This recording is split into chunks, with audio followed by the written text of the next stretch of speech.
بسم اللہ الرحمن الرحیم۔ کم علمی کی وجہ سے لوگ جنبی حالت میں خود کو، اپنے کپڑوں کو، اپنے بستر کو ناپاک سمجھتے ہیں اور کھانے کو، کام کاج کو ہاتھ نہیں لگاتے جب تک کہ غسل نہ کر لیں، اور خواتین بھی بچوں وغیرہ کو دودھ پلانا، کھانے کو ہاتھ لگانا گناہ سمجھتی ہیں، یہ سوچ کر کہ وہ ناپاک ہیں۔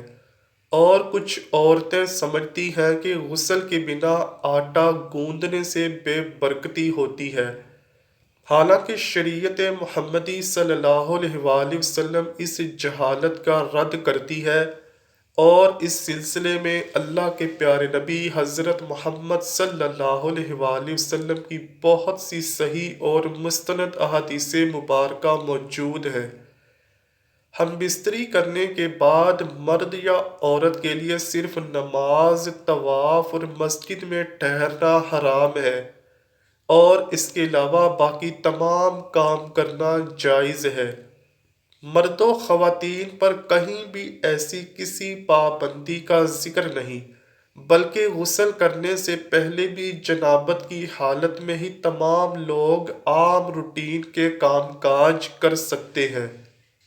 روزہ رکھنے کے لیے سحری کھا سکتے ہیں، کھانا تیار کر سکتے ہیں، یا پھر گھر کے دوسرے کام کاج نپٹانے بھی جائز ہے، اور اسی طرح ماں بچوں کو دودھ پلا سکتی ہے اور ان کی دیکھ بھال بھی کر سکتی ہے۔ اس کی دلیل کے لیے بہت سی احادیث مبارکہ موجود ہیں۔ حضرت حذیفہ رضی اللہ تعالی عنہ بیان کرتے ہیں کہ نبی اکرم صلی اللہ علیہ وآلہ وسلم ان سے ملے تو آپ صلی اللہ علیہ وآلہ وسلم مصافحہ کے لیے ہاتھ پھیلاتے ہوئے ان کی طرف بڑھے۔ حذیفہ نے کہا، میں جنبی ہوں۔ اس پر آپ صلی اللہ علیہ وآلہ وسلم نے فرمایا، مسلمان نجس نہیں ہوتا۔ اسی طرح کی ایک حدیث پاک بخاری کی حدیث نمبر 283 ہے، جس میں حضرت ابو ہریرہ رضی اللہ تعالی عنہ فرماتے ہیں کہ ایک دفعہ میں حالت جنابت میں ہونے کی وجہ سے حضور پاک صلی اللہ علیہ وآلہ وسلم کے سامنے ہونے کے باوجود بھی ان سے نہ ملا، جس پر حضور اکرم صلی اللہ علیہ وآلہ وسلم نے فرمایا، مسلمان ہرگز ناپاک نہیں ہوتا۔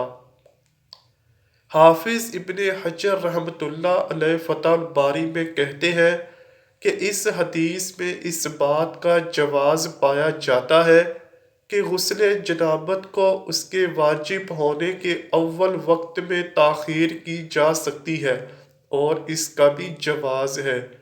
ام المومنین حضرت عائشہ رضی اللہ تعالیٰ عنہا کہتی ہیں کہ رسول اللہ صلی اللہ علیہ وآلہ وسلم جنبی ہوتے اور پانی چھوئے بغیر سو جاتے، پھر اس کے بعد اٹھتے اور غسل فرماتے۔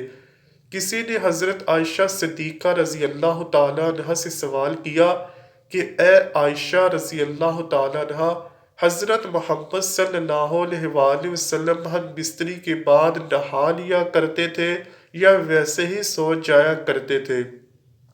حضرت عائشہ رضی اللہ تعالیٰ عنہا فرماتی ہے کہ نبی اکرم صلی اللہ علیہ وآلہ وسلم ہم بستری کے بعد ویسے ہی سو جایا کرتے تھے۔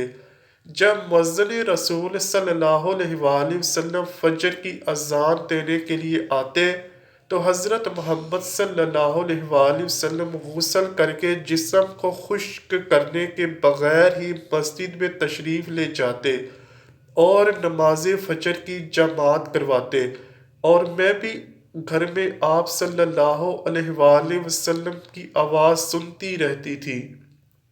پھر آپ صلی اللہ علیہ وآلہ وسلم روزہ رکھ لیتے تھے۔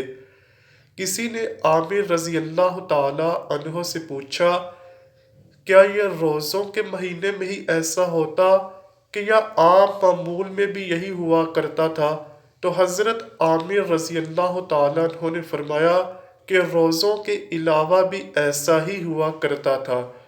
حضرت عائشہ صدیقہ رضی اللہ تعالیٰ عنہا سے مروی ہے کہ آپ صلی اللہ علیہ وآلہ وسلم ہم بستری کے بعد سونے سے پہلے غسل کرتے اور بعض اوقات صرف تیمم ہی کرتے۔ روایت ہے کہ رسول اللہ صلی اللہ علیہ وآلہ وسلم جنابت کی حالت میں سو لیا کرتے تھے۔ حضرت عائشہ رضی اللہ تعالیٰ عنہا فرماتی ہیں کہ آپ صلی اللہ علیہ وآلہ وسلم جنابت کی حالت میں شرمگاہ کو دھوتے اور پھر نماز جیسا وضو کرتے۔ رسول اللہ صلی اللہ علیہ وآلہ وسلم نے حضرت عمر رضی اللہ تعالیٰ عنہ سے سونے سے پہلے وضو کرنے اور اپنی شرمگاہ کو دھونے کا حکم دیا تھا۔ حضرت عائشہ رضی اللہ تعالیٰ عنہ فرماتی ہے کہ رسول اللہ صلی اللہ علیہ وآلہ وسلم بعض اوقات غسل کر کے سوتے اور بعض دفعہ حالت جنابت میں ہی وضو کر کے سو جایا کرتے۔ ناظرین اکرامی، افضل یہی ہے کہ جنابت کے بعد جتنی جلدی ہو غسل کر لیا جائے، کیونکہ ایسا نہ ہو کہ کہیں غسل کرنا بھول ہی جائے۔ کھانے پینے، سونے اور عورتیں بچوں کو دودھ پلانے سے پہلے جنابت کی حالت میں وضو کر لیں تو یہ افضل ہے۔ ناظرین اکرامی، یہ یاد رہے کہ یہ وضو کرنا بھی واجب نہیں، لیکن وضو کرنا اور شرمگاہ کو دھو لینا مستحب ہے۔ حضرت عائشہ رضی اللہ تعالی عنہا بیان کرتی ہیں کہ نبی اکرم صلی اللہ علیہ وآلہ وسلم اگر جنبی حالت میں کھانا یا سونا چاہتے تو نماز کی طرح وضو کر لیتے۔ وضو کرنا اس لیے بھی افضل ہے کہ نبی کریم صلی اللہ علیہ وآلہ وسلم نے فرمایا، 3 لوگوں کے پاس رحمت کے فرشتے نہیں آتے: کافر کی لاش اور خلوق خوشبو لگانے والا اور جنبی شخص، جب تک کہ وہ وضو نہ کر لے۔ اللہ تعالیٰ سے دعا ہے کہ اللہ تعالیٰ ہمیں دین اسلام کے مطابق زندگی بسر کرنے کی توفیق عطا فرمائے۔ کمنٹ سیکشن میں آمین لکھنا مت بھولیے گا، نہ جانے کس کی آمین سے ہماری دعائیں قبول ہو جائیں۔